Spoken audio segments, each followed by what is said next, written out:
Hey everyone, Olivia here. Rebecca, Tyler, and I wanted to say thank you for listening to Greetings From. Today's episode is the 2018 Posties. That's right, we are talking Game of the Year. Buckle up, because it's about to get buck wild. Greetings, travelers. It is December 10th, 2018, and this hell year is almost over. This is the Greetings From podcast, our special end-of-year Posties, our Greetings From Awards, where we talk about the best games from the year. There just didn't seem like there weren't as many this last year, but it's fine. Anyway, hi, Hello. I'm Rebecca Faye. My name hasn't changed, and hopefully neither has yours. Of course, I have to introduce my two very good friends, as always. Firstly, Lottie Dottie, who gets the GOTY, it's Olivia! I get the GOTY. I'm the GOTY now. I'm the video game one. God, The Jeff one is who wins. a perfect human being. I want Jeff to be my wedding officiant. Lottie Dottie, who gets the wedding ring. That doesn't work as well. Oh, so they also say that, you know, our game isn't a survival game and it's not a battle royale, but it sure is a Tyler. Oh yeah, let's kind of do game? this. What kind of game is a Tyler?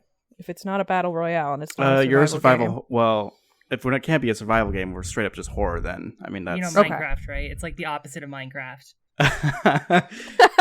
Can you do a horror Minecraft? I mean, Minecraft is pretty spooky to begin with, but like, can I get like a horror version of that? Because that would be my shit. You would never see me ever again. I would just be gone. Oh, buddy. So, I've got what some you private need- servers. Yeah, what you need is the Hero Bryn mods that people have created for the PC version of Minecraft, because actually very scary. Don't recommend 0-10, but for Tyler, perhaps 10 out of 10. Not sure. Anything horror is right up my alley. All right. So, knowing that, you know, most award shows are pointless, everything's made up, the points don't matter. We obviously have gathered here on this blessed day to talk about the awards that we would like to give out for the games that were, you know, the most meaningful to us this year. So we picked some categories that people generally tend to have at award shows, things like best performance, best indie game, best narrative, and we've also thrown in a couple fun ones of our own, things like best re-release, some of the old games that we still are playing even though it's 2018, and some games that are perhaps the most replayable out of the ones we played this year. So to mix it up and make things kind of fun, what I have done is taken our 12 categories. There are 12 of them. We've put them randomly into a hat. We promise we will not hand out awards during the commercials because Fuck I mean, sponsors. if you have to hand them out during commercials, then you have too many dang awards, is what I'm gonna say. If you have to hand them out during your pre-show, you have too many awards. There wasn't Well- a pre-show at that fucking award show. It was all the show. It I feel was. like I'm still mad Well, about the Game Awards. I still am too, but that's a topic for another time. So Yeah. Tune in next week with our We Loved and Hated the Game Awards 2018 Awards podcast. It's just like this one, only talking about Jeff Keighley. Anyway, so we have all of our categories in a hat. I will pull out a category at random. I do not know what they are. They're little pink Post-it notes. I can post a picture on Twitter if you don't believe me. And then what we will do is each of us will get a chance to say what game we picked and why we picked it. So, you know, I know we've all been playing some different stuff. If you're in our very cool Discord, then obviously there's been a lot of conversations going on about Celeste, which is a game I haven't played. So I'm interested to hear what y'all have played, what you guys like, and so forth. So, are you guys ready for our first GOTY award, our first postie of the evening? Dear God, no. I'm mixing them up in my hat. All right. Let's see. Trying to give you the audible effect. All right, starting off strong. Best re-release game of 2018. Tyler, why don't you start us off? Yes. Well, to be fair, I've only played one best re-release. Actually, no, yeah, just one best re-release, which would be Dark Souls. But hold your phone, folks. Hold on to your hats. I personally believe that Spyro Reignited would win this award if I had played that game, because Spyro is my shit. And like nostalgia would totally take over. So as much as I love Dark Souls and dying many, many times, I think Spyro would be winning the best re-release of the year. Nice. Olivia, what was your best re-release of the year? So I'll echo Tyler and say that if I had played more of Spyro, because I played like 5 minutes of it and thought it was a joy, I could have given it to that game. But for me, I'm gonna go with Pokemon Let's Go Eevee, which is which is a re-release of Pokemon like Red and Blue. And I didn't think I would like this game because it's, using the Pokemon Go mechanics for capturing, and I really was kind of like, oh, they're changing so much stuff, it's gonna really fuck up Pokemon. But after playing that game for like 5 minutes and watching that opening, it's like extremely joyful, and like just seeing Eevee dress up in crazy outfits or just like picking to pet your little Eevee on the Switch is just it's all I've ever dreamed for in my life. So I would say if you have fond feelings for Pokemon, go check out Let's Go, even if you have some reservations about the Pokemon Go catching, and just enjoy dressing up your Eevee and petting it like it's the sweet child it is. So I actually did not know that the Pokemon Let's Go's were re-releases of Red Blue. I had no idea. Yeah. I thought it was a totally new game. Like, they did make major changes to it, but you're still starting out in Pallet Town. You're going to like Viridian City and like doing that whole thing. So like it's the writing is the same, but there are new features. So I'm qualifying it in the re-release category. Well, yeah, and Yes. Team Rocket is the evil team again, and Jesse and James is in there, correct? Like it's pretty much yellow, or red, blue, and yellow, like that era of Pokemon gaming. It was in my category as well, but I kind of feel like I'm there for the original Pokemon games and not this one, and I just didn't want to buy the Pokeball, and I was like, oh, I'm not going to get into it, so it didn't win against Spyro. I think seeing a fully modeled like Eevee, like nothing's going to beat that for me. So I mean, I would definitely pick an Eevee. I wouldn't do Pikachu because I'm kind of over Pikachu for now. So Pikachu has his movie, okay? Where is Eevee's movie? Exactly. Where's the Eevee amiibo? That's the real question. Nintendo. Detective Eevee. What about you, Rebecca? My re-release game is, this is not going to be a surprise to anybody in this room, or if you've listened to this podcast for more than 10 seconds, it's freaking Dark Souls Remastered, obviously. I'm a huge fan of the Dark Souls games. I will never stop being a huge fan of the Dark Souls games, nor will I stop talking about them until the day that I die. Thus, continuing the cycle of, I participate in the Return to Lordra and the Return to Drangleic kinds of events that they do every year, and there's just something really special about hearing the bells of Lordran ring that much that you don't even always see that in the Return to Lordran event. And so it was just like playing it on PS4 on launch weekend when everybody was there and everybody was ringing the bells of awakening was like, I got a little teary, like I got a little misty-eyed. So I was really happy to experience that again. So that was a very easy GOTY moment for me. Oh, the Dark Souls, your little corpse boy. My little corpse child. Do either of you have the Pokemon Let's Go Poke controller? Because I kind of just want one. I don't have one, but they look neat. And Okay. I guess they work with Pokemon Go, and that's kind of cool. Not required to play the game. That's good to know. Alrighty. Category number 2. Still going. Have not pulled the GOTY from the hat yet, but maybe the next one. Best art direction. Olivia, do you want to start us off? Sure. I think the game that had the best art direction this year is Deltarune. And this was a close competition between Deltarune and Fee for me, which was that EA produced game. Yes. But I forgot that came out this year. Yeah, I did too. I started it and I wasn't a huge fan of the gameplay, but that game has a look to it, and I'm talking about Fee. But going back to Deltarune, I feel like that game, its look stuck with me more than anything else this year. I would think about those characters and like the emotion that you can convey with just like, a couple pixels, or like a changing, facial animation, or like watching a person rip their own heart out. It conveys some good emotions. And we should probably say we're talking about spoilers here. As I'm spoiling something. I'll include that. Yeah. If you've already heard too much, then just go ahead and rip your heart out. It's fine. It's totally good. I'll rip your heart out, baby. So yeah, Deltarune, I think it's amazing. That was bad. Off to a good start here. Yeah, we're doing well. So I love it.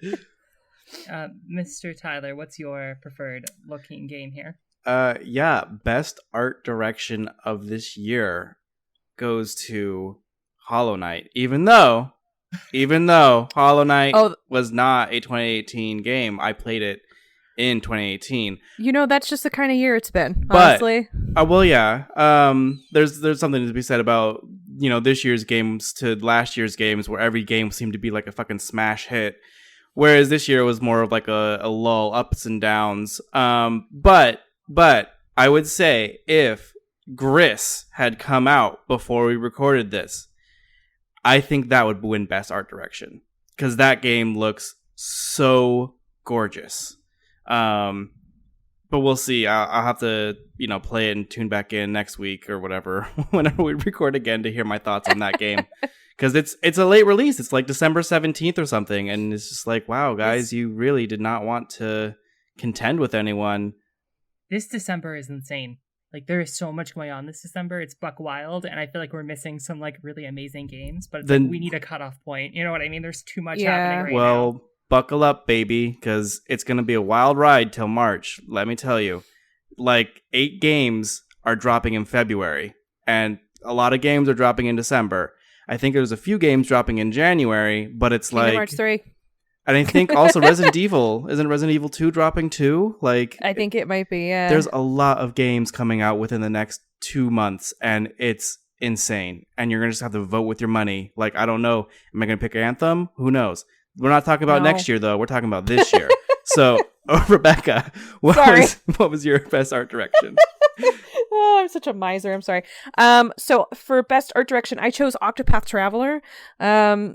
I have not even come close to finishing Octopath Traveler. It's one of those big old baby games. It's like, I don't know, I get a lot of Chrono Trigger vibes, some of the early Final Fantasy vibes out of it, but it just, it has such an interesting look. The sort of 3D backgrounds, mixed with the kind of, 2D flat sort of pixel characters. It just plays with depth, like depth of field and kind of depth perception in a really interesting way. The levels are very beautifully designed. It's so, I don't know, it just has such a look. And I feel like it updates, a kind of familiar graphic style in a way that really shows off how beautiful it really can be. And so I have to give it a lot of credit for, kind of towing that line between, hey, we knew you like these kind of games. And also, it's 2018, we're going to modernize it a little bit and add, water shaders and stuff. So it is a gosh darn beautiful game just to look at. So I have to pick that one for my GOTY. I was going to say, watching the waves roll in the background of that game is something I could probably do for hours. Like, the look and like how clean and crisp it is, like you never feel like you're lost when you're playing that game, which is I think a little challenging if you're playing like some kind of pixel art related game. It all kind of blends together. I think that's a real testament to the direction of that game. Yeah, it's definitely very well. It's very highly produced, not in a bad way, but just it's like I don't know. It's just very crisp. The whole thing of it, everything is just very crisp about that game. I was going to say, even though I haven't played that game, I've seen, just the art in general, and I think it's also a pretty beautiful game. I unfortunately did not get around to playing it this year, so I couldn't really include it in my... I do want to call it the hand-drawn stuff, like some of the character art that I think is featured in that game, like in the menu screens and stuff like that. It's really nice looking. It's like that old school Final Fantasy VI look, which I really love. Yeah. Oh, yeah. It very much is that. It's nice. And it doesn't have weird cutscenes. You know how sometimes some of the older games were like, and then we're going to have a 3D cutscene for some reason, but it doesn't toe that line. So I think that's nice too. Like, here's some anime. Enjoy your good anime cutscene. It makes like tasteful choices, we'll say, in terms of its direction. So this was a year for beautiful games. I found it really hard to pick one because I think, we're growing as a medium, and I think we're finally getting out of the beige period, which is nice. Mm-hmm. I'm hoping. I don't know. There was a lot of brown and Red Dead, so who knows. All right. Category 3. I should have not written these on Post-it notes because they're sticking to themselves. But the good making sound feel you get from opening that Post-it note. ASMR. I know. So, this is welcome to my ASMR channel where I open Post-it notes that I folded up several times. All right. Are you ready?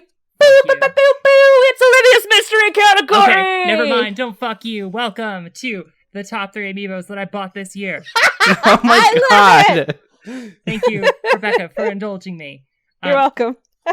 Number 3. I know I said I wasn't going to, but we're going to put Solaire in this list. Solaire is the good-looking amiibo.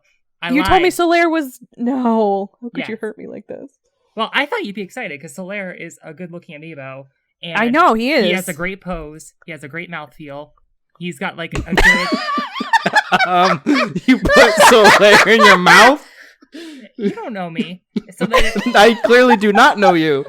We all got Solaire, and he's We a did. good-looking amiibo. That's all I'm trying to say. He's like the friendship bracelet that we all have. Yeah, I know. We all had to fight GameStop to get that Solaire. I know. Number 2 is going to be the Octoling Boy from Splatoon 2 that just came out like 2 days ago, because that shit is like next level, and it looks like it's really, compared to some of the Smash amiibos, they put so much like money into getting that thing looking right that all the Smash amiibos look like trash in comparison to it, and it kind of makes me sad that they're not all at that Octoling level, where it's like, hey, you know, he's got depth, he's got like, you know, a nice hair feel, he just looks cool, like he's got a nice pose, so that's great.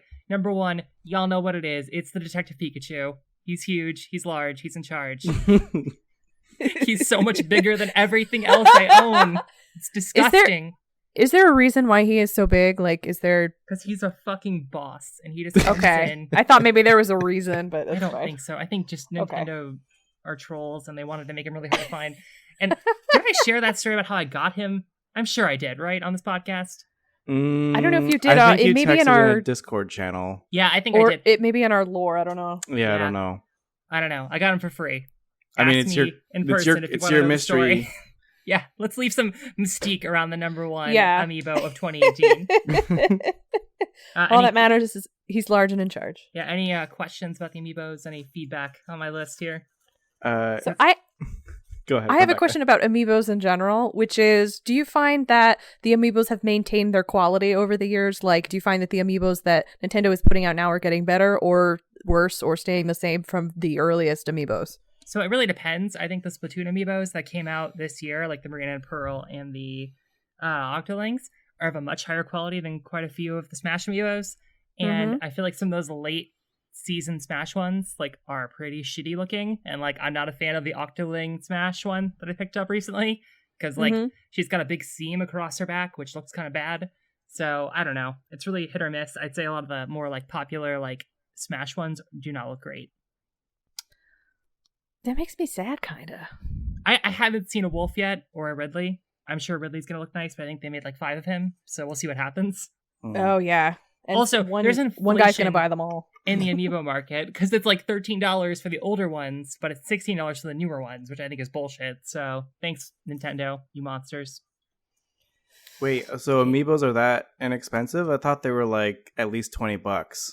So if you buy them new, like off the shelf at a store, they're like Oh. $13 to $16, or like, you know, the Octolings for $35. This is too much amiibo talk. So thank you for sticking with me, everyone. But wait, I had a question, which was, Okay. when does your episode of My Strange Addiction air? When I've eaten all the amiibos and I can no longer. No, it's like, maybe it'd be like a Hoarders special where it's just you and like an entire room filled of amiibos, and Ruby's in the corner crying because she can't like put anything down on the table because it's all amiibos. And When Ruby leaves me, because I've got like 3,000 Celeste amiibos, then I'll be on the show. Also, we get a Joker amiibo. That's all that matters. Biggest news of the year. So thanks, Jeff. Let's move on. Okay. That was mystery next category of best amiibos of the year. I can tell you that I bought one amiibo this year, and it was Solaire. And so that's my best amiibo of the year. Thanks for coming to my TED Talk. It made the list. Ditto. All right. Next category. Category is whoops. Okay. It was like my computer was like, I'm done listening to you. Best performance in a video game or motion picture. Tyler, how about you start us off again? Yeah. You know, this one was a little difficult. Because you've played a lot of games and everyone's been really convincing in them, but my best performance has to be Captain Spirit. And I just think that what's his name? I'm going to call him Sam, but that's not correct. The little boy from Captain Spirit was actually pretty impressive. Chris. Yes, thank you. It was Chris. Okay. And he really captured being a young child. And as a voice actor, I don't know if they actually had a young child voice actor, if they had someone older impersonating someone who's young. But they were really, really well. like they did really, really well with voicing Chris, and the people who animated Chris and made him, all the motions and everything, did a really good job, of having him animate in the video game. So I thought that was probably the best performance was Captain Spirit, honestly. Nice. I liked it. Yeah. What was yours, Rebecca? So mine's a little bit of a cop-out, and I apologize in advance. However, I am choosing to give, in lieu of not giving it an award for anything else, I'm choosing to give best performance to the cast of Red Dead Redemption 2. I spent a lot of time trying to figure out how I wanted to address the game. I think it's good at a lot of things. I think it's bad at some other things. But I feel like at the core, it would not have worked the way that it did if it was not so convincingly acted. And I think that goes just beyond having Roger Clark as Arthur Morgan. I mean, I think all of the characters individually were really spectacular, really incredible. Their interactions felt very alive. You know what I mean? I feel like their motivations were sound and convincing. And, I think that ultimately is what sold the game for me, is how, engaging and how believable it really was. And so, it would not, all of its good systems and, writing and things like that, it would not have worked if it was not so passionately presented. So that is why I'm giving my best performance to the cast of Red Dead. That's really interesting. I actually I kind of agree with you there. If it weren't for it being like a AAA title, and I haven't really finished the game yet, definitely Red Dead Redemption is a strong contender for best performance. Like, they got a lot of great acting in there, for sure. Totally. And it was nice. I felt like that they used actors. Like, it was nice that they got, John Marston's original voice back. But I liked that, they tend to use actors that are not very well known. So it's not like, welcome to Red Dead Redemption featuring Nolan North and Troy Baker and Yuri Lowenthal. And like just the same kind of people that you tend to see over and over again. And so, knowing that John Marston's voice actor, like, just went back to his, like, factory job for the years in between the two games, was like, he's just like a guy. He's just an average dude. And I sometimes wonder if that helps in a way. You know what I mean? Like, it feels very fresh. It feels very new in there. And it's able to stand on its own two legs as being kind of good and not leaning on like, well, here's Laura Bailey in this role again. So, Olivia, what is your best performance of the year? So, unexpectedly, my best performance of the year is Arthur Morgan in the drunk scene at the bar in Red Dead Redemption 2. Lenny! Yeah, oh my god. I think about, like, since I've seen that scene, it's one of the few times this year that, like, a character's performance has made me laugh out loud. Yeah. And like, it also has empathy to it. Like, I feel like Arthur, as a person who, is a murderer and a cheater and a liar, like, watching him talk about how no woman would have him and that's why he's not married, like, I think sells that character as the puppy dog that he is. You know what I mean? Yeah. And it would not have worked if that voice actor, like, wasn't there providing, a really strong performance that also is combined with humor. And not a lot of games can even get humor down, whereas this is like combining, an empathetic level of acting with that humorous approach. So, and, jokes aside, like, Red Dead Redemption 2, like, the moments in that game that I enjoyed the most are the moments where you're actually talking to their characters and, like, you're making a connection with them. It feels like you're doing more than just, like, the character's doing more than just reading a canned line. So, Rebecca, I definitely agree that, like, the moments that mean the most in that game are the moments when two actors are talking to one another. Yeah, it's definitely a set piece. Like, I mean, I know people are really kind of hashing the vibe of, like, games or movies, it sucks. But I do feel like this is a way to do it well. You know what I mean? It can be both, right, and be just as effective. So, well, and like, I have my issues with the way that game kind of like reins you in terms of taking actions, but like, yeah, the part that they excel at is making you like these actors. So I guess, like, if that's the price you have to pay, I can understand why they did it that way. I feel you. All right, we're dipping back into the hat. No Detroit. I kind of expected that from you, Rebecca. That one boy. Oh well, I didn't play Detroit, and I think it's a trash fire. Okay. Yeah, so I'll give my best performance honorable mention to Brian Dishart, the kid that plays Connor in Detroit Become Human, if only because he's super nice to the fans and like shows up to cons dressed as Connor and will like do people's voicemails, and he just gets a lot of mileage out of it and just seems like a really nice person. So I have to give him that just for being so nice. That's the Thanks for Being Nice award.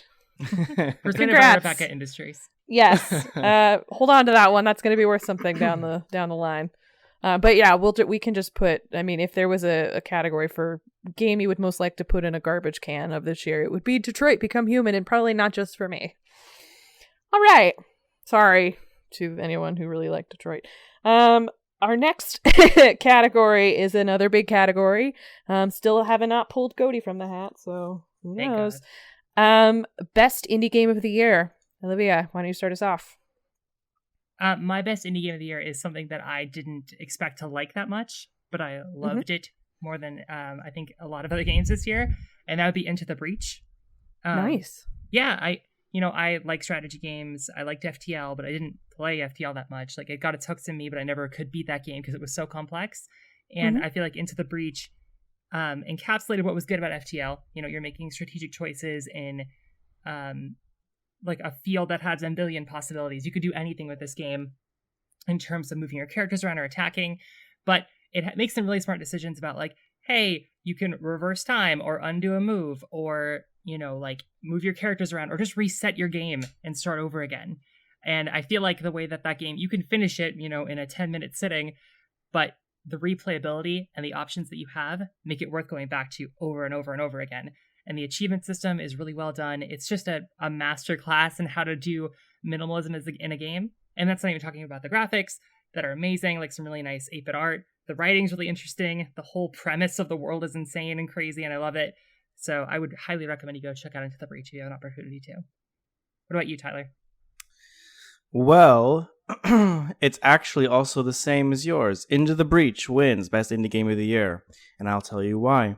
In addition to everything you have just said, Olivia, I found it to be very, like, I'm also not a tactics person, and so the fact that a tactics game has made me put so many hours into playing the game itself is insane. Normally I fall off of tactic games like right off the bat, and I don't want to do anything with it. But I put like 200 hours into this game. I'm like almost like, I'm not Danielle Riendeau from Waypoint at Vice, but I might be her one day because I play this game quite often. Plus, you know, it's from the developers of Faster Than Light, which came out like a few years ago, and it has the same composer, Ben Prunty, and he makes amazing soundtracks. Amazing. The music in this game is amazing. I listen to it at least once a month, the whole soundtrack, and it doesn't get old. I don't know what to tell you. So this game won Best Indie Game of the Year for me. Rebecca, what's your best indie game? Yes. I did not play Into the Breach, so therefore my best indie game of the year is not Into the Breach. I'm sorry. But I'm going to mix it up a little. And I'm sure this is not coming as a surprise. I wanted to give this game best indie because I felt like all of its parts were so good that I did not know how to give it best art direction or best narrative or best score or any of that. So my best indie game of the year is Return of the Obra Dinn. Wow, that game is just great. Oh, I'm so jealous. I really want to play that game. Yeah, it's hard to kind of boil down. I don't know. It's great in all of its parts. I think, you know, because it is so polished, it is so complex, it's so engaging and thoughtful, and, you know, it pushed me in a direction I had never really been pushed by a video game, and, you know, it has stayed with me as being just really... It's really spectacular. You know what I mean? It's hard to obviously talk about the game in too much detail because so much of it relies on experiencing it, since it is murder Sudoku, sort of. But yeah, that's a triumph, just an absolute triumph for, I think, not just indie games, but for games in general. And so, you know, no surprise, obviously, I feel like Papers, Please also was a triumph when it came out. And so please, if you have not played Return of the Obra Dinn, please do it. It is incredible. And even if you do not finish it, or even if you just get a little bit of time with it, I think it explains why it is great very, very quickly. I've never been so, I don't know, I felt so gleeful when I first started playing it because it's just so impressive from the very first few seconds. So it really is something else. So I'm grateful that it came out this year. I'm grateful that it exists. Lucas Pope has always been really like every one of his games has been really well developed and like just looks nice, feels nice, and like plays nice. So I'm really excited to play this game, when I can, probably next year or who knows. But like I'm happy that he won an award. Again, like his Papers, Please won a lot of awards, and now his second game is also winning awards. So kudos to him. Yeah, I think it definitely helps that he has a very particular aesthetic, and I feel like when he wants to say something, he knows how to get that messaging across. And I think that consistency and that real level of taste is what sets him apart from a lot of other people in games and devs and things like that. Mm-hmm. So anyway, 2 Into the Breaches and 1 Obra Dinn. Before I move on, I wanted to ask you, Rebecca, do you have like a favorite moment from Obra Dinn that you would feel comfortable sharing with us? Because I feel like I don't understand the game. Looks amazing, but I just want to like kind of get a bigger glimpse into that game. Sure. So what I will give you is it happens pretty early on, so this isn't a huge spoiler, I guess. You're presented with the main conceit that everybody has died or is otherwise not accounted for on this ship, so you have to figure out what happened to them by reliving their last few moments using your sort of time travel pocket watch, right? You are an insurance adjuster who is trying to file a claim, obviously, on the tragedy that happened there. And so one of the big sort of overarching plot points is that there are kind of eldritch terrors out there of unknowable proportion. Some are the kind that you would expect, like giant squid kind of a thing, and then some are even more horrible and awful. And so the first part of the game that you play is basically a sequence of a group of people killing each other, like a mutiny occurs. And there's one of those deaths that allows you to unlock another death, essentially, which will kind of open the game up and you're able to see other chapters and interact with other characters. And so it is the moment when you interact with that woman's death and it cuts you to the moment of her death, which is all of the characters in the game on the deck of the ship, all of them. And it is like a huge set piece. The ship is rocking in the waves. There's this evil tentacles coming out from the ocean. And the game quickly becomes gigantic, like more than it had ever shown itself to be before. And it's really showing you its hand in terms of like, oh, you thought it was easy to know which one the captain was because he was the only one wearing the big hat? Well, guess what? Here's 50 people in one scene. And, there's a guy getting like literally ripped apart in midair, and it just is absolute chaos. And being able to sort of walk through that chaos, walk through the deck of the ship while these just horrible, like cataclysmic things are happening was very striking. So it's a very early moment. There's others in it. Especially I think the ending is very interesting. The sort of secret chapter that you only get if you are able to finish your book while you're on the ship, that gives you a lot of information about what actually happened. And I think that, there's just lots of set piece moments like that, but I feel like that one in particular was just so awe-inspiring. It was like looking at the Grand Canyon of a video game, in a sense. That's amazing. That sounds really cool. And I think you just sold me on that game, so thank you. You're welcome. Play some murder Sudoku. Everybody has a good time. And then everybody dies. So, your mileage may vary. All right. Next. Welcome to my ASMR channel. Okay. So this is our honorable mention category. This category obviously is meant for us to shout out some games that we wish we could have played, did not get to spend so much time with as we wanted to. I want this to be kind of chill, but just those games that came out this year that, we really are wanting to go back to or to check out or whatever. A lot of these probably came out in December because everything came out in December. So Olivia, tell me what your honorable mentions are for 2018. Yeah, I think for 2018, I wish I had had time to play Spider-Man because I hear that game is very good. And I like Spider-Man. And I also wish that I had more time to put into Smash Bros. I've played like 5 minutes of it at a friend's house, and I know I'm going to love that game, especially the World of Light like story mode. And, it's just a bummer I didn't get a chance to see it because I think that game would have been amazing. So those are my 2 honorable mentions for this year. Nice. Tyler, what are your honorable mentions? Yeah, I just have a few. So, I mean, in addition to everything that Olivia just said, because I love Smash, and I think I would love Spider-Man, I want to kind of return to Frostpunk. I haven't played that game since it came out, and it caught me in some way, and I kind of just fell off of it because something else had come out, and I just haven't returned to it since then. I also really want to get into Moss. Like, I think if I had a VR headset, I would totally love Moss. I think I really, really missed out on Moss, which is this little adventure game about this cute mouse, and it's like an exploration, puzzle-solving game. So those would probably be the 2 that are like honorable mentions.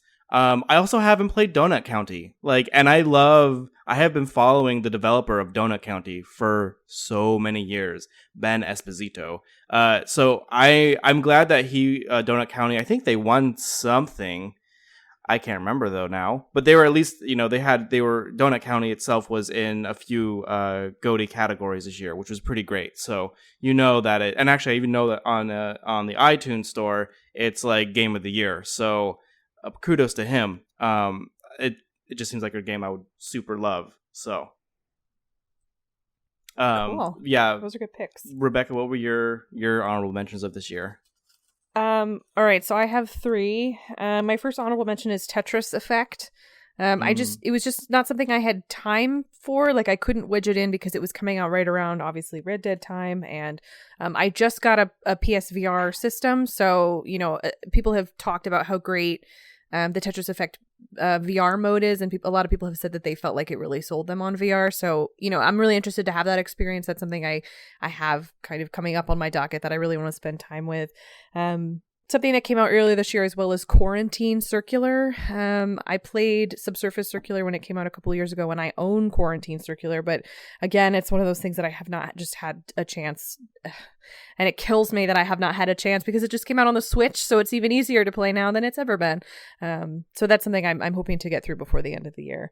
My last one is Ashen. I've been waiting for this game for a long time. It's it's been described as sort of a, I don't know, happier version of Dark Souls, and so obviously, since everybody knows that I love Dark Souls, it would stand to reason that perhaps I would want to spend some time with this game. So it was sort of sneakily dropped during the Game Awards on Thursday, so it hasn't even been a full week that it's been out, but I'm really looking forward to spending some time with it, and hoping if it is all that I hope it to be, that perhaps it will be on my GOTY for next year. So we'll see. Lots of games. I've got one more game that I wish I had time to play, and it totally skipped my mind until just now. But that new Swery game, the missing JJ Macfield, The Island of Memories. Oh, yeah. Did that come out already? Yeah, that's been out for a while, and wow, it seems like extremely my shit. And I've had multiple people say I need to play it, and so I wanted to make sure that I called that out because I feel like it's gotten I've seen only a few articles about it, so I will be going back to that game and playing it when I have an opportunity to. Yeah, please report back. I'm really interested to hear. All right, we're going back into the hat. I don't know what this one is. Oops. Uh-oh.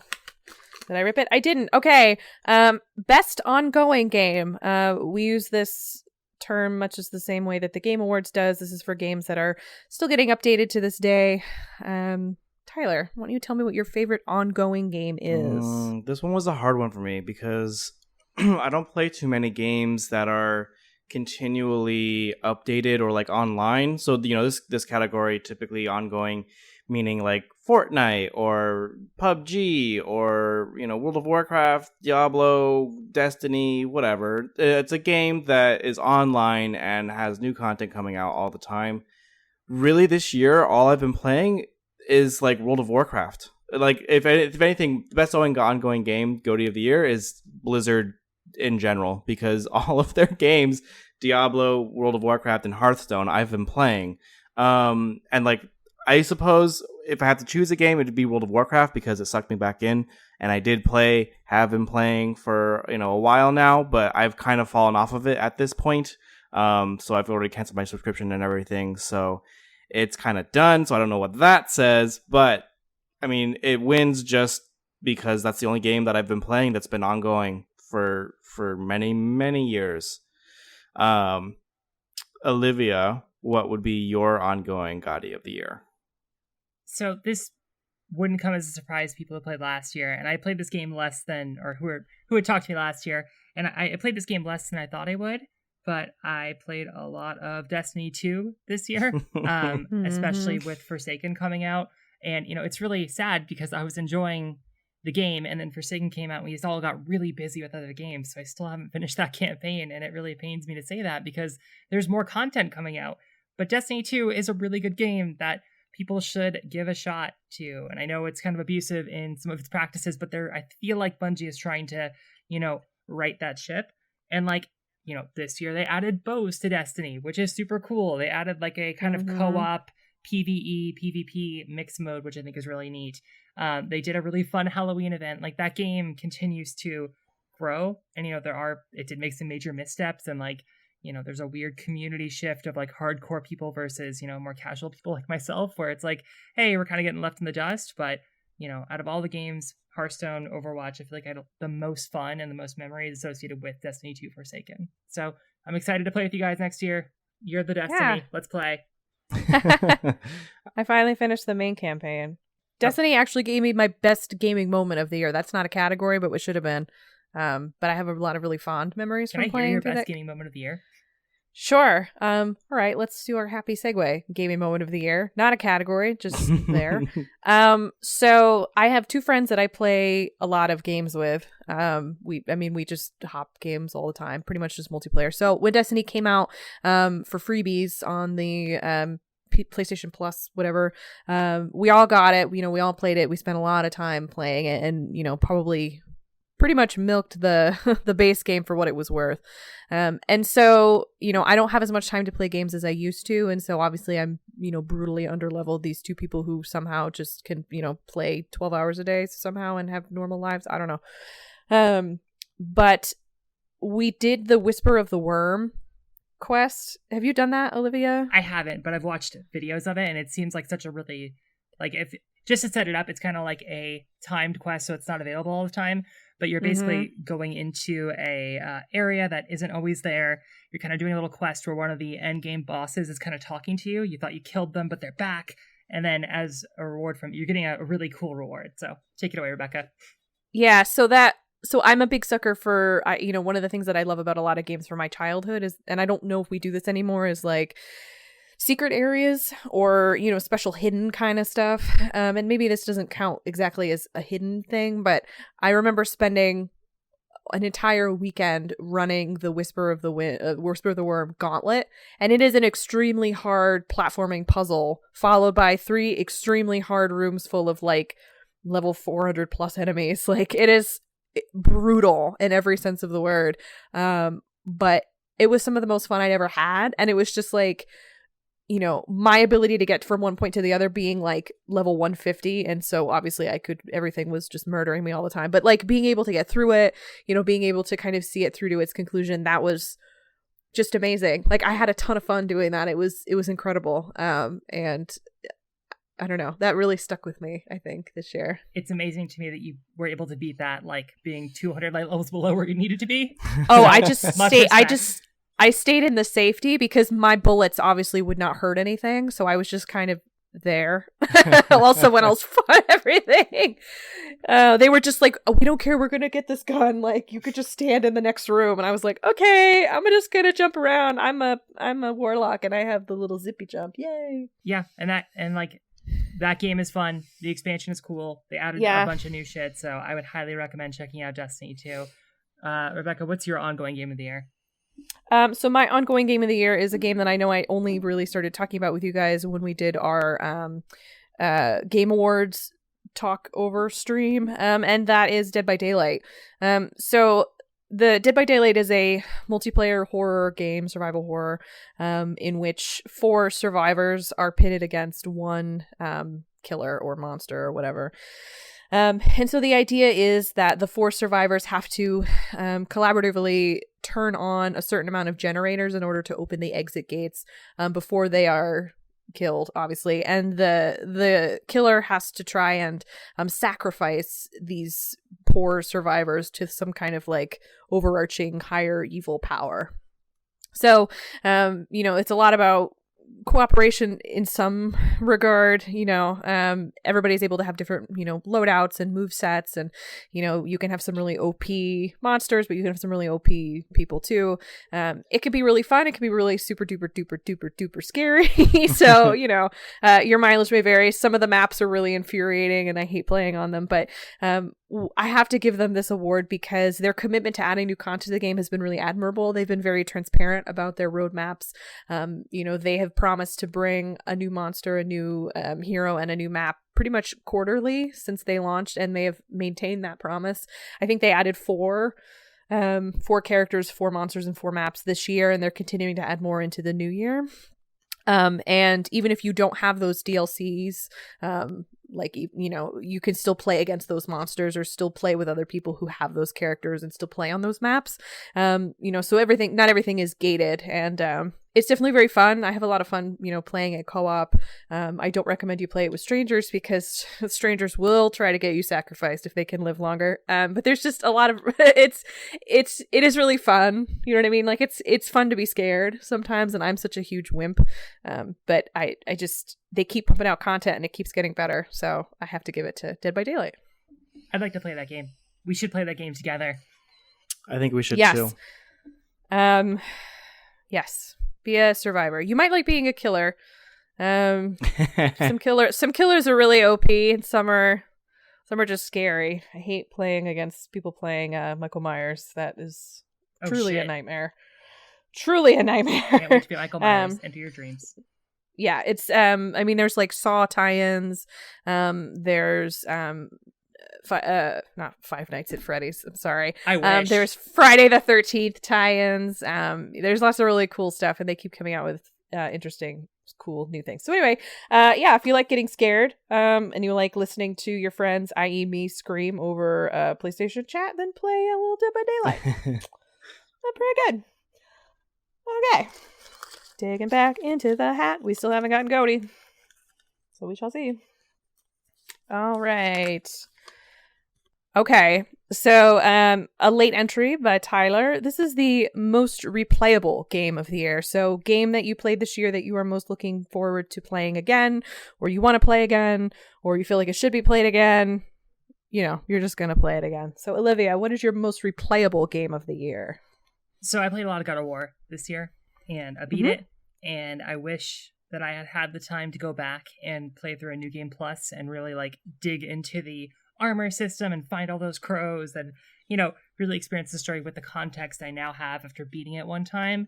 I heard someone talk about Baldur and just say hey, he wasn't even looking for Kratos, and that kind of blew my mind, and I'm like, oh fuck, I need to play this game again because it's just so fucking good. So I'm excited to head back to God of War and I want to put an axe in someone's face. Rebecca, what are you gonna play this year? Again this year? The game that I can play again and again and again and again and never stop playing is Donut County. Woo! Yay! I love Donut County. Donut County is like a really cute little short adorable Katamari game, and it's about raccoons, and that's it. What else do you need? It's everything you could possibly want. It's just so perfectly bite-sized. The levels are really simplistic. You can jump in at any level if you want to. You can play the whole thing over again. It only takes a couple hours.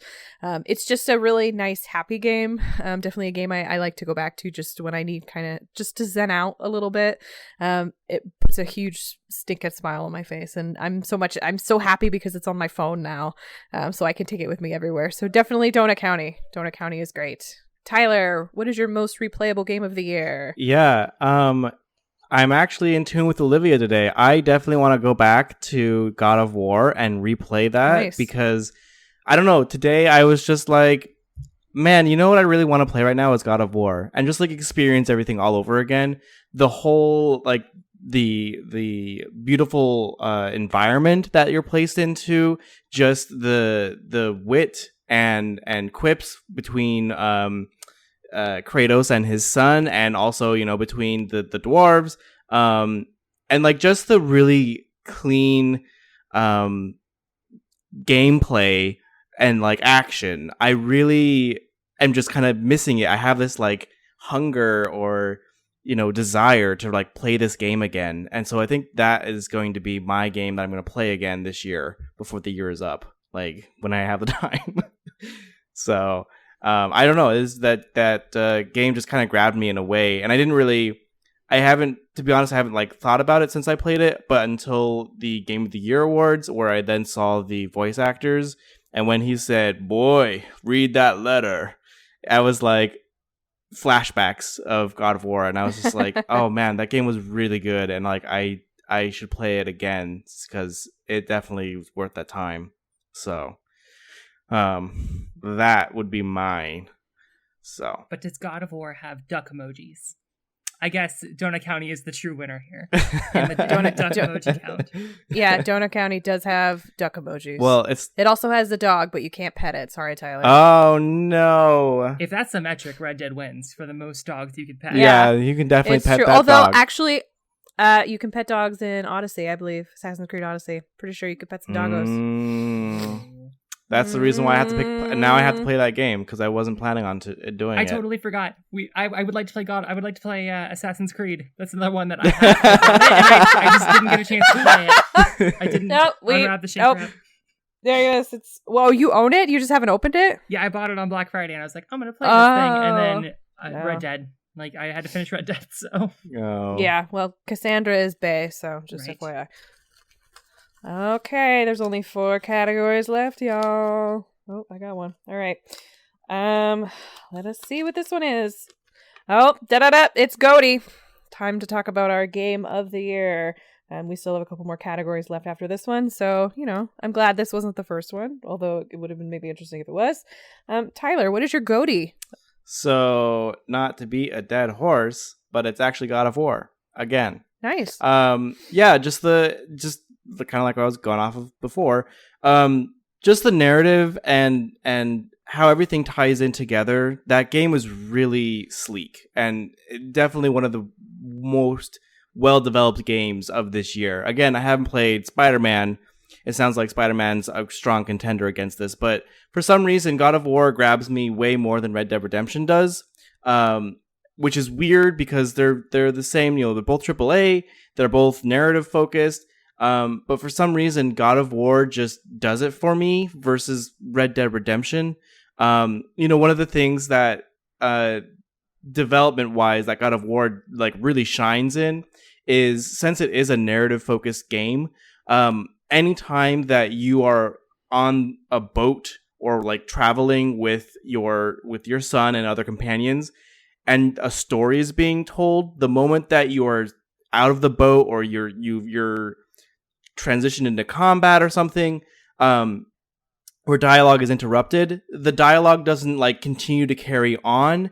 Someone says, well, we'll pick up where we left off, after this, whatever we're doing when we were traveling again.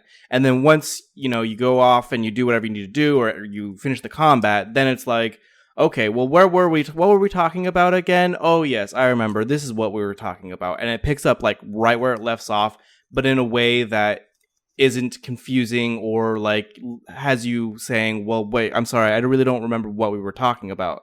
And that is huge to me, especially, I mean, like a lot of games,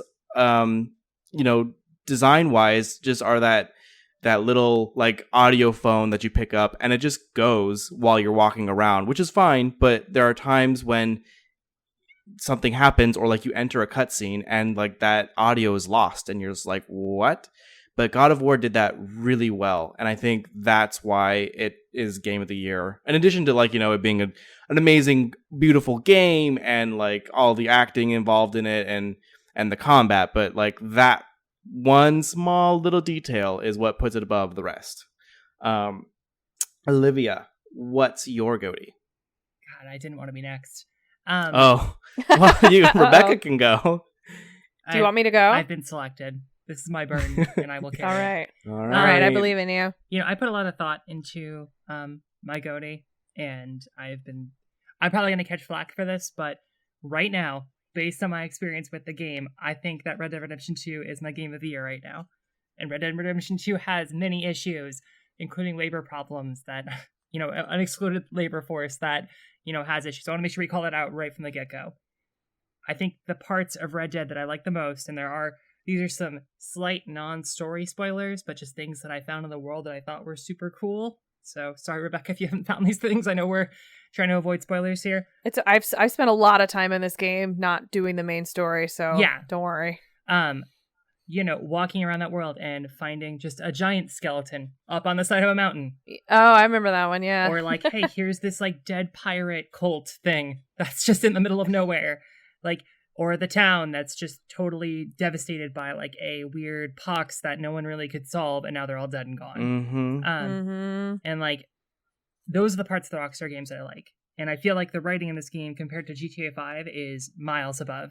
And this could all go to shit after chapter 4, but at this point in the game, it's a very long game. It's very like plotting in its plotting, but I think that it's worth seeing at least once. And I do want it to be over, but the parts that the most fun that I've had in this game this year has been from this game. And watching my horse flip over a bunch has been pretty good too.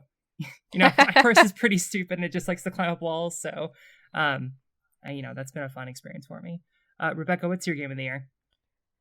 So I was caught very deeply between both of your picks. I loved both of these games for what they did. God of War turned me around on, like, I couldn't really care. Like, I didn't really care much about Kratos or his story, and I feel like what was delivered was so striking and so just like full of love in its creation. But on the other hand, the Red Dead series obviously has a lot of meaning to me. It's something that I think is, I don't know, it's a story that I am fascinated with, and I have been fascinated with, the Red Dead 2 to the point where I don't want it to be over, you know what I mean? But I think a lot of the choices that it makes in telegraphing its story and telegraphing, some of the kind of hidden under the table kinds of narratives is very good. And it's very compelling. And it, to me, is good in all of its parts. And so I struggled, to have to pick between these two. I kind of wish I could pick both of them, but that's sort of a cop-out. But to me, Red Dead is sort of a game for for this kind of, to bookend this part of my life, I guess. Red Dead 1 was that for me. I feel like Red Dead 2 was that for me. And so I think it's bigger than a GOTY for me. So for the game of the year, I'm choosing God of War. If you listen to our spoiler cast on it, which came out of the vault a couple weeks ago, in which I was phoning in from a Burger King headset, can I take your order? I have a lot of issues with the narrative. I think it was good, but I think there was a lot that was really not done as well as it could have been. I think we're still stumbling over some thematic issues that could stand to be changed. But I think what's good about it is that it was tight, it was compelling, it was finishable, it was engaging, start to finish. I never felt lost in it. And I think that is sort of what makes Red Dead almost too big for this category for me, is that it never stops going. You never stop finding stuff, and I think that's great, but it can't really be a game of the year if it's something that you can play, for years and years. So I have to give it to God of War for just being really great. Really, really sound. So I won't rehash everything else you guys said, but that's where I stand, and I love both of them, and this was such a hard choice. Boy. All right. This was the year of the boy. Although I still can't get out of my head the way that Arthur goes, okay. Well, I mean, I'll say the reason why I chose God of War over Red Dead Redemption is because while I was playing Red Dead Redemption, there are, as seriously as Red Dead Redemption takes itself to be, and as much as Rockstar has been toting, like, we've really polished this game, and like, it's huge, it's expansive. We've literally ran our employees into the ground, spending 100 hours a week in working on this game for many years. As much as love has been put into this game, and work and sweat and blood and tears, there are still a few things that it's jarring. For example, in this game, you can, have little random events that happen. So a random event that happened to me was I was, walking my horse at night. hear this guy screaming for help, go to see what he's screaming about. He's like, well, my wife or girlfriend, someone that he loves, is being robbed in a house not too far away. I go into the house or approach the house and start getting shot at by these two men. And, as I approach the house, I can kind of hear this overtone of an assault happening.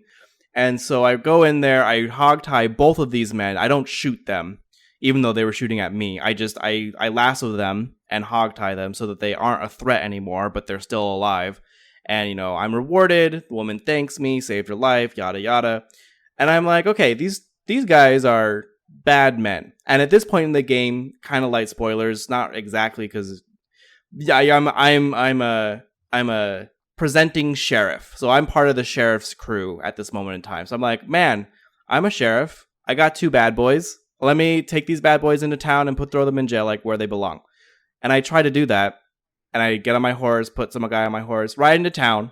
As I'm riding, people see me and they're like wanting to report my ass to the sheriff, which I am, and like put a bounty on my head for having these two guys hogtied on the back of my horse.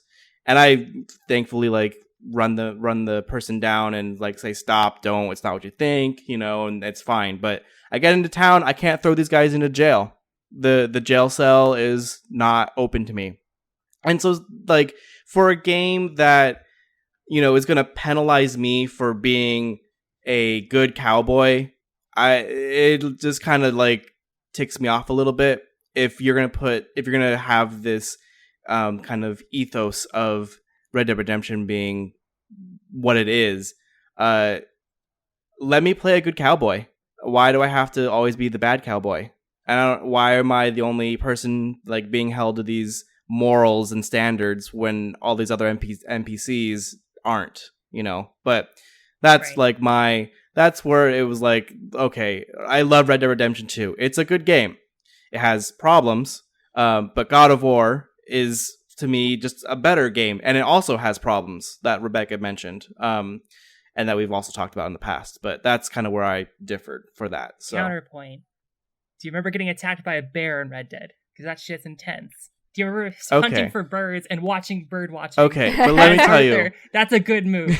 But let me tell you, the hunting is all I want to do in that game. I just want to be a hunter. That's all I want to do. Because, I just want to make my boy happy. And don't get me wrong, Olivia. Yeah. Don't get me wrong. Like, the bar scene with Arthur and Lenny it's just, mwah, like, that is hands down the best, like, game experience that I've had in an extremely long time, if not my entire life. Like, that is pure gold. I just kind of wish that the rest of the game kind of carried that through, because it kind of goes up hills and valleys for me. So right, that game is limiting, and yeah. I totally respect your guys' decisions, and I know that I'm gonna get shit about supporting Red Dead, but I feel like one of us had to do it, and I'll bear this cross. It's a big game. I don't think you should get, because like, if I'm being honest, Red Dead Redemption 2 was like game of the decade to me. Like, if I had to pick the best game I played in the last 10 years, I think it was this one. But I'm looking forward to looking back at this like 5 years from now and being like, wow, Red Dead was a bad game. What was I thinking? This is going to be like the BioShock Infinite moment right here. I still stand by BioShock Infinite. I know I'm not supposed to, but I still like it. Come on. I'm still on the boat too. I love BioShock there are a lot Infinite. of good things about BioShock Infinite. There are some bad things, absolutely. Just like there is with Red Dead. So yes, let's stand in our problematic corners. This was a game about some problematic good stuff to share. I feel like it just seems like. Also, I don't know.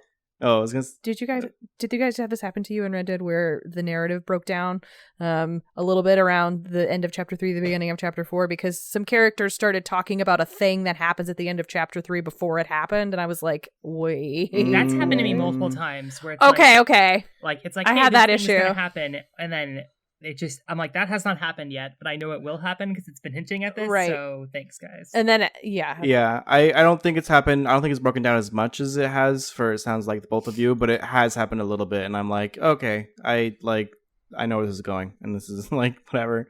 So yeah.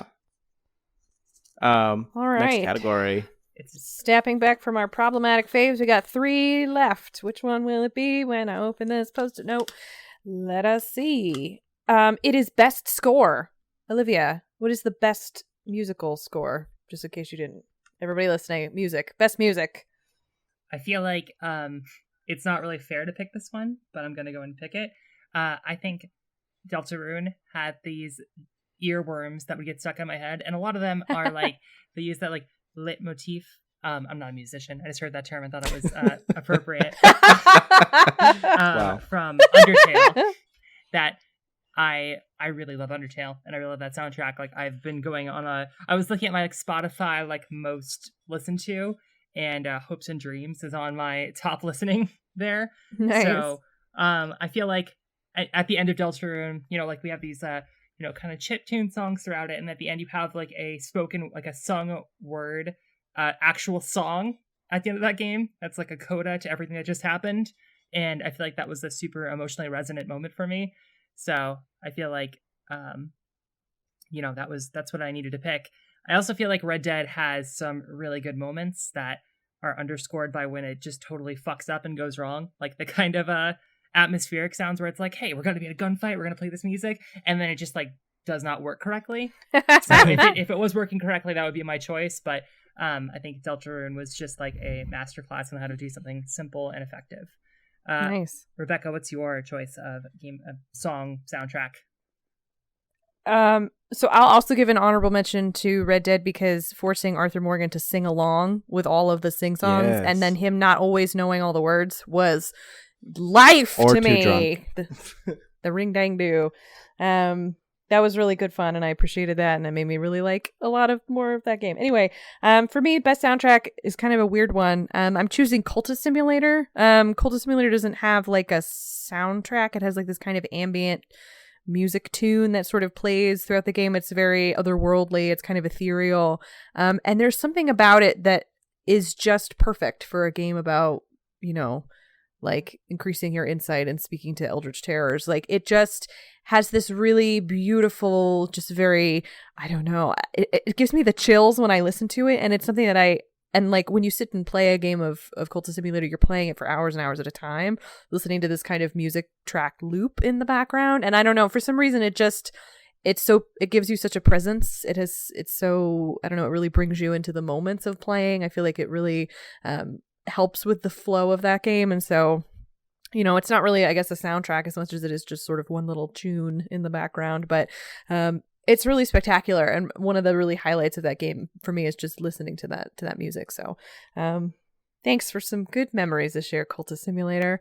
Tyler, what is your best soundtrack? Yeah, this actually changed for me like today because it would have been Into the Breach because like I had mentioned before, I love Ben Prunty, and Into the Breach soundtrack is stellar, and I listen to it all the time. But today, I had the opportunity and the gift given to me by Florence, and I loved that game.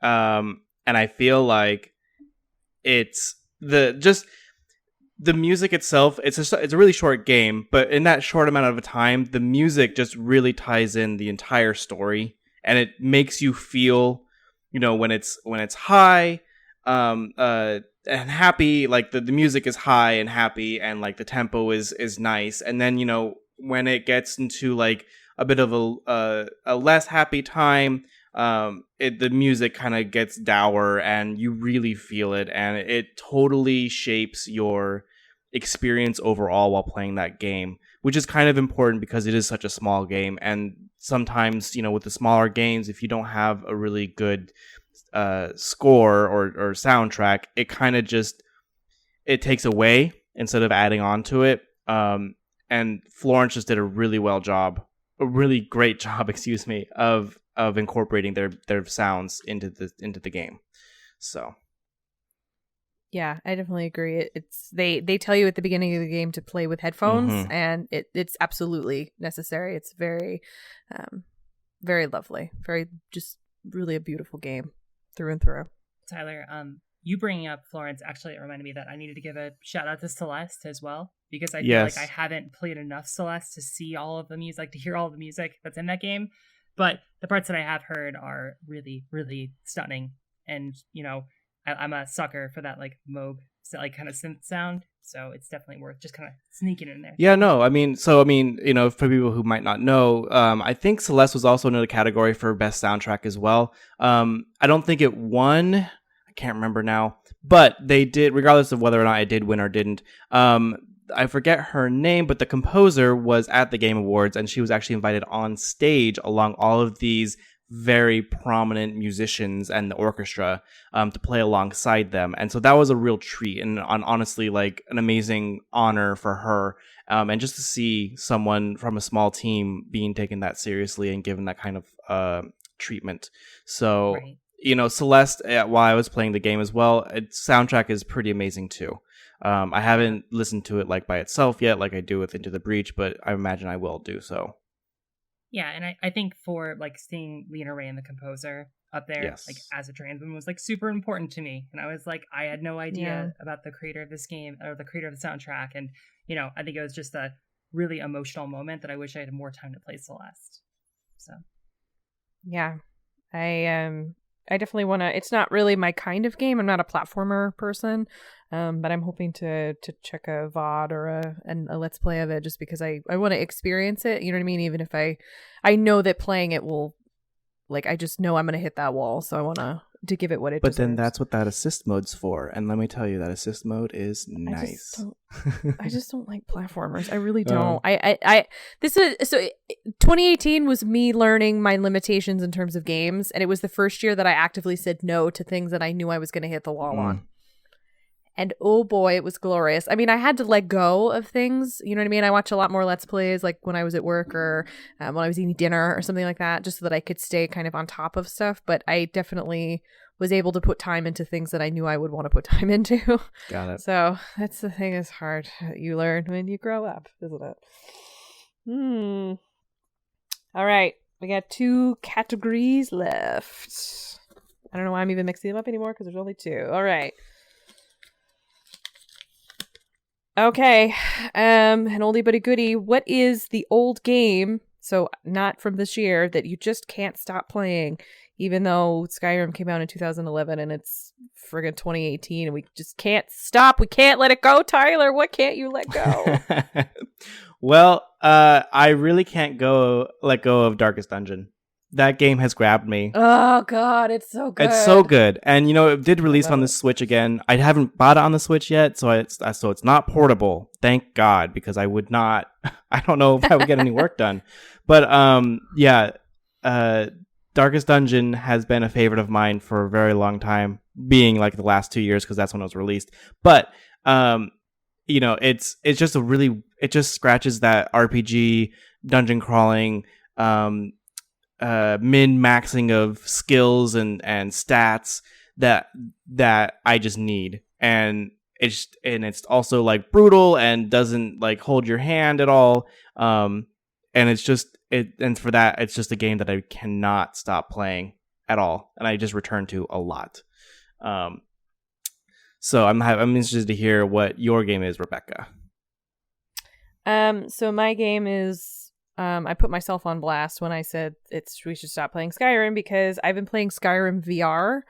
And, you know, despite the hurdle in trying to get situated in VR and feeling like I want to throw up after about 50 seconds, you know, at first I was like, you know, I don't know, I'm not really sure, like it's super low res, you know what I mean? It's kind of clunky. It took me a little bit to figure out how to make my field of vision so that I wasn't either extremely tall or extremely short over all the characters, and so it was kind of awkward having conversations at first, but I sort of fell into the stride, and there was a moment where I was doing the companions quest line and I was just standing in Jorvaskr next to the fire, and like, you know, people were kind of milling around doing their things, and it was a moment where I was just like, you know, like, holy shit, this feels real. You know what I mean? Mm-hmm. Despite the graphical quality of it, you know, the PlayStation VR isn't super, super high res. Like, things that are cartoony tend to look a lot better in it than things that are super realistic. And, you know, obviously the Bethesda engines kind of have their own sort of loving jank to them. it was, I don't know, there's just been a lot of real set piece moments, you know, just being out under the auroras and being able to literally look up at them or look up at mountains or, you know, get really close on objects and kind of pick through things. It becomes very presenced. And it's a really amazing way to experience that game if you've experienced it a bazillion times before. It adds a layer to it that I think I always wanted. It just, I don't know. It made me believe in VR. You know what I mean? It really turned me into sort of a VR evangelist because obviously the technology has a long way to go in terms of just, you know, increasing graphical fidelity, lowering prices and costs and things like that. And, you know, buy-in and the whole bunch of stuff, scaling. But that showed me how much potential that VR has and really like, you know, I could cry if I could experience every game the way I could experience Skyrim in VR. So it was incredible. It was amazing. I don't know. If you've never experienced Skyrim in VR, I recommend it, especially if you're feeling like you're running out of ways to experience Skyrim. Well, if you ask Bethesda, they would say it's not an old game and it's a new game. So, well, if they want to sell it to me on my toaster, then I'm like, sure, Todd Howard. Just, I mean, if I buy Fallout 76 and I open the game cartridge, will it have a Skyrim disc in it? Is what I really want to know. Yeah. But will that be cardboard as well? Yeah, foiled again by Todd. Olivia, what is the old game you have been romancing these past few months? So we did not coordinate this. Let me just say that up front. Is it also Skyrim? It's also Skyrim. So yes! But it's not VR Skyrim. Skyrim is forever! Skyrim forever! It's Skyrim on the Switch. Yeah, it's Skyrim on the Switch. And I think to lead which is very good. Yeah, it's very good. It's also broken, but I mean, what version of It's Skyrim, you know? That's true. Yeah, I mean, just to give a little context here, I didn't really play a lot of Skyrim when it first came out. I got it on the 360, and I like mainlined the story and the like Civil War faction thing, and then didn't really like, you know, mess with alchemy, mess with the magic system, mess with like all of these deeper things that you could do in that game. And I think it being on the Switch, and like there was just a week where my partner Ruby wasn't around. Like she had gone on a trip somewhere, so I was like, it's Skyrim time, baby. That's all I'm doing. It was supposed to be her game because she had never played it before, and our friend let us borrow it, but then it became my game. And I played the Skyrim. I'm the Skyrim now. And like I got super deep into that game, and I like did everything that you possibly could do in that game. It made 100% checklist. I got all the coral like claws, all the like the dragon claws. I found all those bugs in jars. I got like almost all the spells.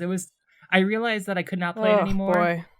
Whenever I was attacking Shadowmere and just soul trapping over and over again to get my conjuration to 100, so I could do the conjuration spell quest. And I was like, what am I doing? I must stop. This has gone beyond the pale. So, yeah, I was going to say Breath of the Wild because I also 100%ed that. But, like, I honestly spent more time in Skyrim this year. So, you know, thanks, Todd. I hope that Fallout 76 gets together and it becomes the next Skyrim or whatever. I'll be here playing Skyrim some more. Now we got to put you in the VR. God, I told Ruby that you got it, and I was like, we got to get a VR. We got to live the Skyrim, become one with it. Get my VR legs. If you want a PSVR primer, hit me up. I can help.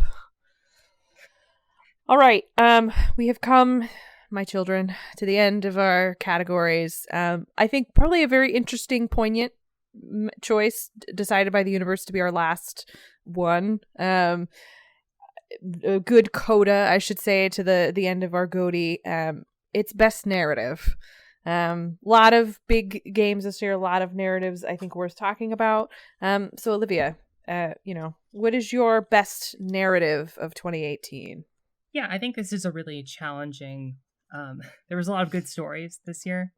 I do think that God of War, I didn't give a shit about God of War. You guys, like, before we had even started playing it together, I know you both were really kind of excited about, like, had positive feelings. I just kept seeing that game and being like, this is going to be bad. Like, I played the other God of War games.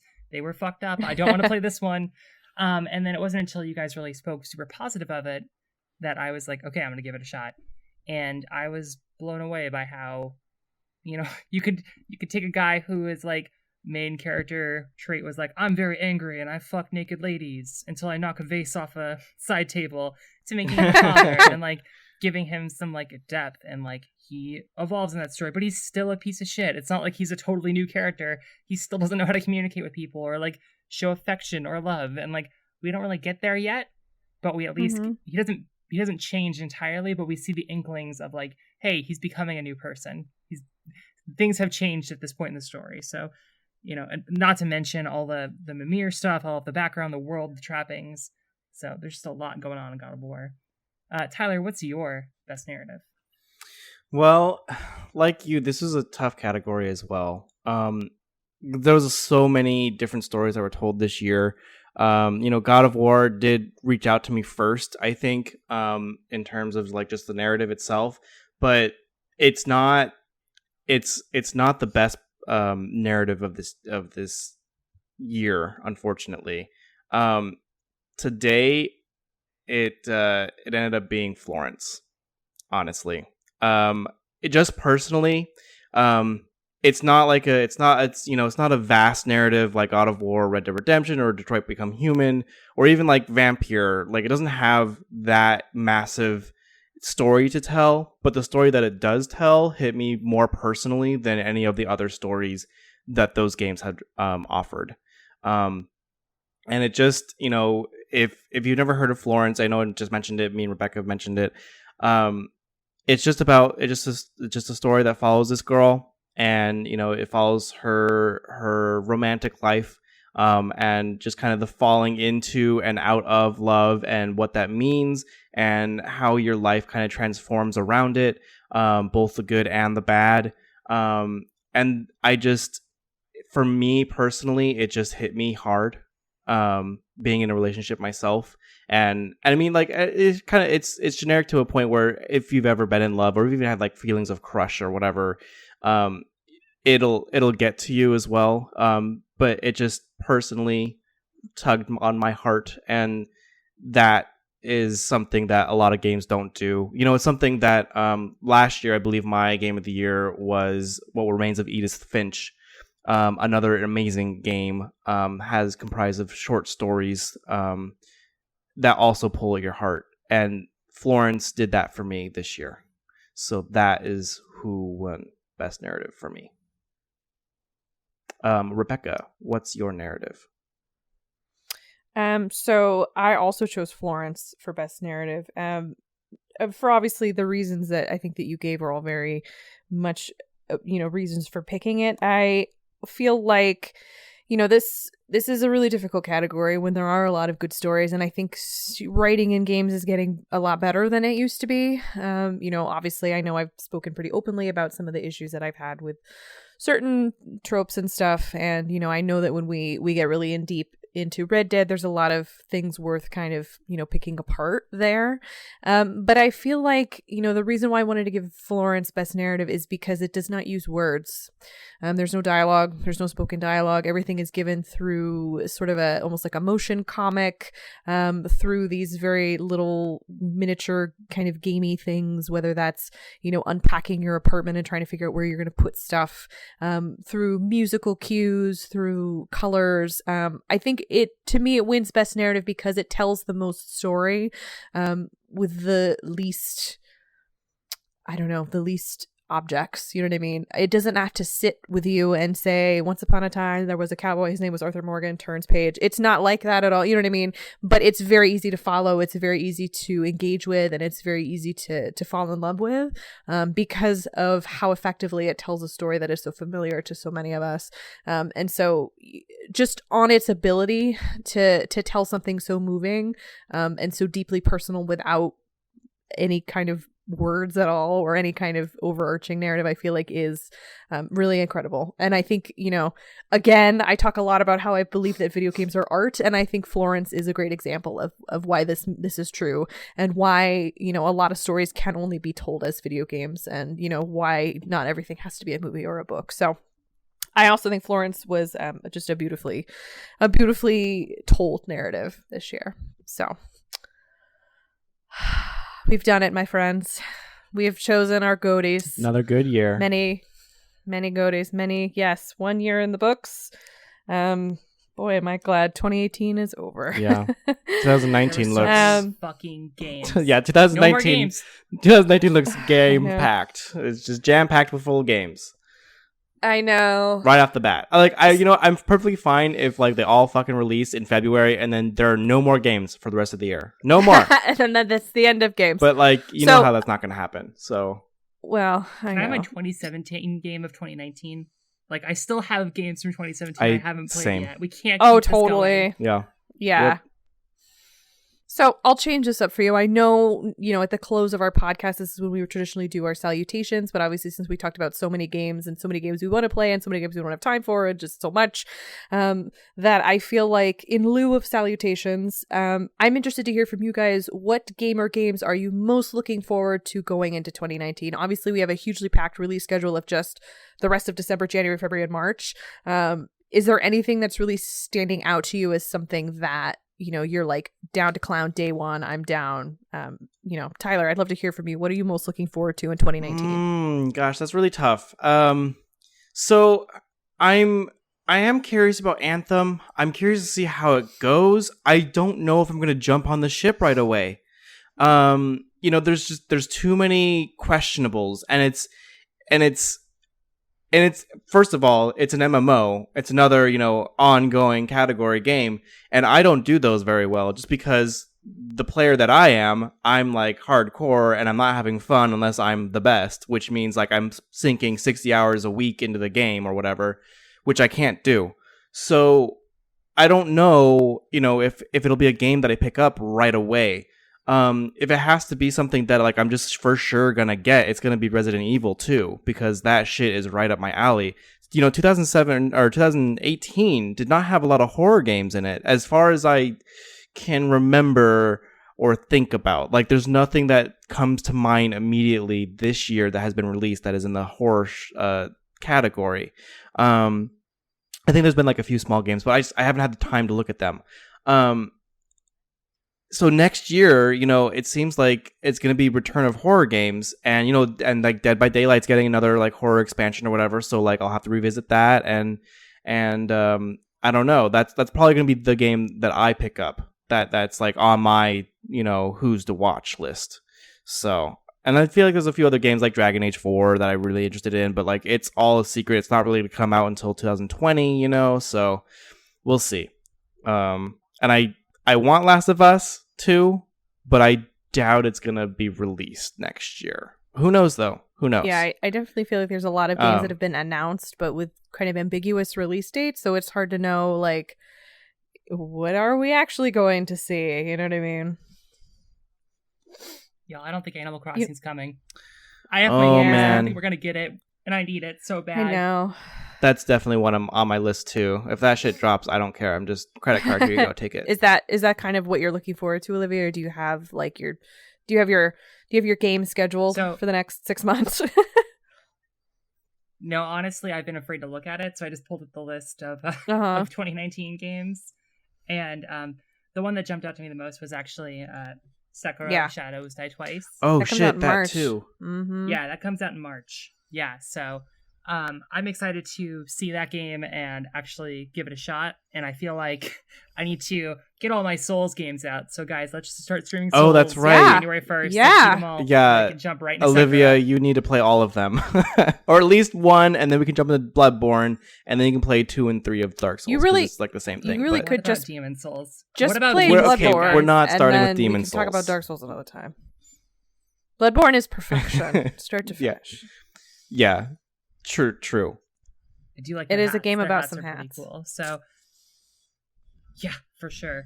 But I would really like Animal Crossing. I know there's supposed to be a Pokemon game that we don't have a title of. That'd be really nice to see. And there's Kingdom Hearts 3, which that's hopefully it actually releases. So Rebecca, what's your I would also echo Sekiro. Obviously, I mean, for the third time on this podcast, I will remind everyone listening that I love FromSoft, and therefore I'm very excited. I'm excited by what I've seen about it. I don't believe they can put out a bad game, but I think they can definitely put out an interesting game. So I'm curious to see how that turns out. Again, Kingdom Hearts was the first console game I ever played, so I've lost track of what on earth is happening, as I think most people have, but I still love it and I think it's great. And I'm excited to sort of close the book on this just years and years of nightmares about Disney characters and anime. Yeah, I feel like a lot of the stuff I'm excited about is just stuff that I don't know if it will ever come out in whether this year or next. Like, I'm really looking forward to Ooblets. I really want Ooblets. Oh, Ooblets! I want Ooblets, but like right now, I was but gonna like tomorrow. Like, I need it as a balm for my soul. I thought that Ooblets was coming out this year. Did it pull below and I got don't delayed? think they ever actually said when it was going to come out because they knew that they didn't want to do that to themselves. Really? Oh, well, I'm also looking forward to that too. It's so cute. It's so cute. I saw it at PAX, and I was just like, "Oh yes." But I'm looking at a list right now, and you know what I've totally forgot about. I'm looking forward to 2 more games. Sea of Solitude, because that looks really good, and then The Sinking City, that Eldritch horror Cthulhu-esque. Yeah, I hope it doesn't go game. Call of Cthulhu. Are you playing as like a girl in that game? I can't remember. The Sea of Solitude is the one with the girl who is a monster, perhaps, or dealing with inner demons herself. And she's like in, it's a sinking city, and she's on a boat. And then The Sinking City is that Cthulhu horror.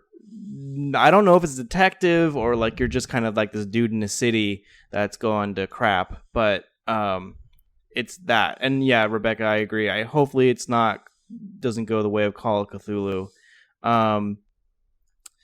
So we'll see how next year goes.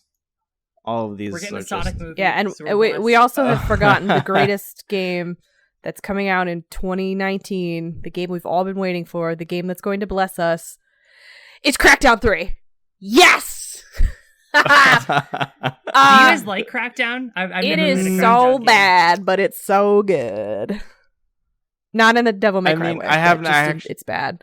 But literally, if you want a game that's just jumping really high, like real high, that's the game. Yeah. I do like jumping. Gotta jump high. That does That's speak to me. Crackdown. Well, Crackdown, right? I've never played any of the Crackdown series or franchises, but it reminds me of Saints Row 3. Like, it has that same persona to it, More. I need more. Saints Row 5. Yeah, but they've done that. They've done Saints Row 4 and 5, and it's like Gat Out of Hell and all that other stuff, and they haven't been doing as well since then. Something with the writing and the quality have gone down. So Saints Row 3 has been like the best Saints Row there's ever been. I mean, you maybe you could make a discussion about Saints Row 4, but it didn't catch me the way that Saints Row 3 did, and I don't know if that's just because Saints Row was my first like open sandbox game in the GTA vein, or if it was just it didn't grab me. So, who will see. Anyway, Crackdown 3, it looks fun. Terry Crews is hilarious. And we'll just kind of see it. Like I said, it kind of has that. It's like if Saints Row 3 and Ratchet and Clank got together, made a baby. That's Crackdown 3, because all of the guns in there look fantastic and like they blow shit up. So it definitely does. What about Gears of War 5? Sorry, we continue to talk about Crackdown 3, but I'm not a Gears of War fan at all. Me either. I didn't play 4. I haven't, since like I think 3, and I gave up. He took the do-rag off. Well, yeah. Why would they continue? I mean, what else is there to tell? I am not entirely listening. Sure. But you know that they're gonna treat women poorly, and there's gonna be a betrayal, and someone's gonna die, because that's like the standard formula, or at least when Cliffy B was, running the show. But who knows now? Yeah. Well, Cliffy B's too busy writing his memoir. So. Yep. Sure is putting that nail in the coffin. Anyway, that's a podcast, I think. How about y'all? We did it. We did it. Lottie-dottie. We're done with this podcast. Lottie-dottie. Lottie-dottie. I believe we are not coming back until the new year. Is that correct? Did we agree on that? Okay. We will be back in January with new content once we have all played some games, eaten a lot of carbs, just tried to put what's left of our lives back together. yeah, that's a podcast. You can email us if you have questions, thoughts, if you just want to say hi, if you want to tell us that we suck. I don't really care. It all goes into the folder. At greetingsfromcast@gmail.com. We're also available on the webs at greetingsfrom.zone. You can find our podcast there, and just links to stuff if you're into websites. I don't know your life. I don't know what you're into. You can also find us on various social medias at greetingsfrompc. That's on Twitter. We're also on Twitch. We're just around. My name is Rebecca Faye. You can find me on Twitter at Rebecca Faye. It's pretty straightforward. Olivia, where can they find you? You can find me on Twitter at LivJQ. Tyler, where can they find you? You can find me at World Jumpin' on Twitter. Also playing Death Stranding sometime in the future, because that's a game I'll just fucking sell my house for. That's very true. We forgot about that one. Is it even real? Is it coming out? Is Kojima? God. I really thought he was going to show up. I thought Kojima would just like drop from the sky with like Daryl Dixon. I mean, I do feel like at this point we've seen a lot of Kojima entrances that really dropping from the sky is one we have not yet seen. So if he's really looking to kind of up his game, I'm really, really feeling like that's really, he has to descend like Jesus from like wires, and the Doritos Pope has to be on the stage crying. It's fine. Hey Jeff, call me if you want me to write your Game Awards show next year. Just FYI. Yeah. Let them kiss. Just kiss. Happy holidays.